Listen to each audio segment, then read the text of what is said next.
AI tools అంటే artificial intelligence. You have 4 varieties of tools. అంటే ఇప్పుడు నేను ఒక టూల్స్ రిలేటెడ్ కాన్సెప్ట్ చెప్తాను. మనకు చిన్నప్పుడు కంప్యూటర్ చాలామంది నేర్చుకుంటారు, రైట్?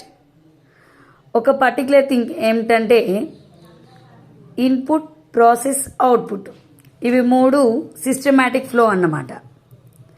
ఇప్పుడు మనం ఇన్పుట్ ఇస్తాము, అది ప్రాసెసింగ్ జరిగిన తర్వాత మనకు అవుట్పుట్ ఇస్తుంది. ఓకే, దీన్ని ఇంకా సింపుల్గా చెప్తాను. మీకు ఇంట్లో మిక్సీ ఉంది కదా, మీ మిక్సీలో డిఫరెంట్ టైప్స్ ఆఫ్ జార్స్ ఉంటాయి, అవునా?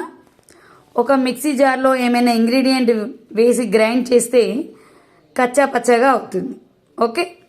ఇంకో టైప్ ఆఫ్ జార్లో వేస్తే మెత్తగా, అంటే పిండిలా అవుతుంది. There is no third type of jar, అంటే జ్యూసర్. అందులో వేస్తే ఇడ్లీ చట్నీ లాగా లూజ్గా వస్తుంది, రైట్? మనం వేసే సేమ్ ఇంగ్రీడియంట్ అయినా ఆ టూల్ని బట్టి వచ్చే అవుట్పుట్ డిఫరెంట్గా వస్తుంది. అంటే ఆ మిక్సీ జార్ని బట్టి మీకు కచ్చా పచ్చగా కావాలా, లేక పిండిలా కావాలా, లేక చట్నీలా కావాలా అనేది డిఫరెన్స్ వస్తుంది. సో మీరు ఇచ్చే ఇన్పుట్స్ ఏమున్నా ప్రాసెస్ డిఫరెంట్ వల్ల మనకు అవుట్పుట్ డిఫరెన్స్ వస్తుంది, ఓకే. ఇదే మంత్ర your apply for any kind of machines.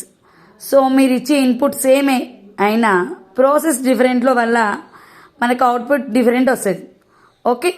మనం ఏదైనా ప్రాంప్ట్, అంటే కరెక్ట్ రైట్ ప్రాంప్ట్ ఇస్తేనే అది మనకు ఒక రైట్ సొల్యూషన్ ఇస్తుంది, అంటే రైట్ ఆన్సర్ ఇస్తుంది, ఓకే.